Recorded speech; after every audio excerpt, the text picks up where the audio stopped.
nag-order ako na Dr. Althea 345 cream sa isang legit online shop na ino-orderan ko rin ng mga ibang skincare products na ginagamit ko. Kaya sure ako na hindi ito fake, legit at authentic ito. At kadarating lang talaga neto ngayon, mga 3 hours ago na. So gusto kong ipakita sa inyo kung ano ba ang itsura ng legit Dr. Althea cream para hindi kayo mapeke at hindi masayang ang pera ninyo. Dahil marami na rin ang fake neto. At meron pang isang nakabili na nabili raw niya ito sa halagang 2KD or 3KD, which is hindi ganon ang presyo neto dito sa Kuwait, okay? Nagre-range ito from 8KD hanggang 9KD. Sa mga legit na shop ha, hindi sa mga tabi-tabi lang. Ito ay na-order ko sa halagang 8 point something.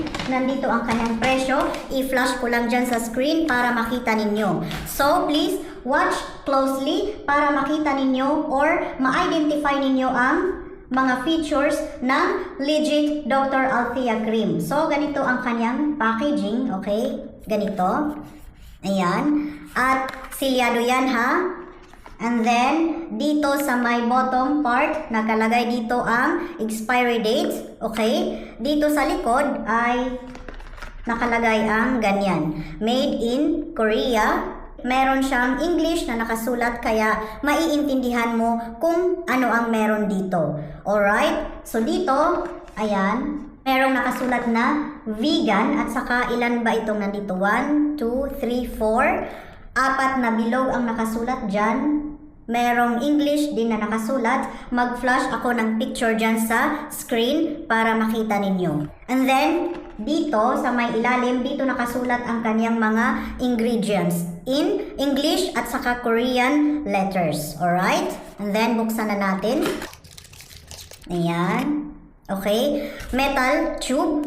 And then, yung nandito niya ay nakalagay dito ang expiry date. And then, merong numero na nandito. Hindi ko alam kung anong ibig sabihin yan. At saka, yung pagkatatak dito ng kanyang expiry date ay talagang malalim. So, talagang klarong-klaro yung numbers. At saka sa huli ay merong parang Korean letters or hindi ko alam. Basta nandito. Mag-flash ako ng picture dyan sa screen. So, ganito.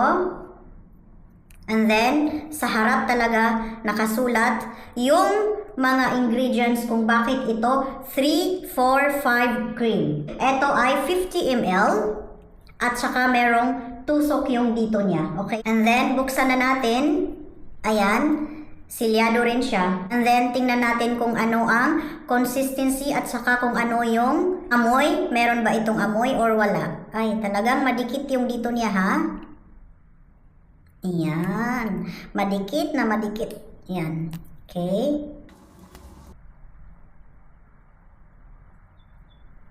Ayan. Hindi naman siya runny consistency, pero hindi rin naman siya masyadong thick.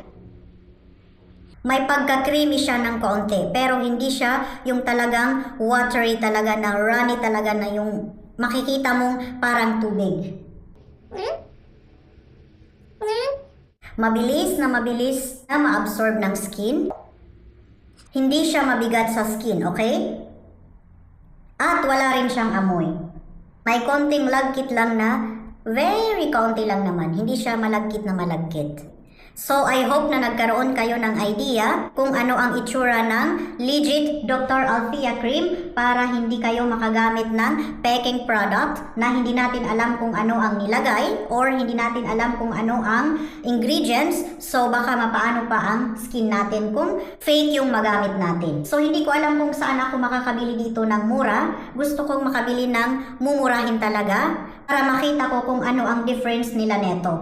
Kasi, I am sure kapag mura yan ay fake na yan dahil ang mahal po neto. Kahit dyan sa atin sa Pilipinas ay nagre-range yung price from 1,200 to 1,300 pesos. Kaya wag basta-bastang bibili sa mga mumurahin lamang. Sana po ay makatulong sa inyo ang review na ito. Binili ko talaga ito para maipakita ko sa inyo kung ano ang itsura ng legit na Dr. Althea cream. Ayokong bumili kasi nga pagkamahal-mahal at saka meron naman akong mga moisturizers. Pero gusto ko talagang ipakita sa inyo kung ano ang itsura ng original neto.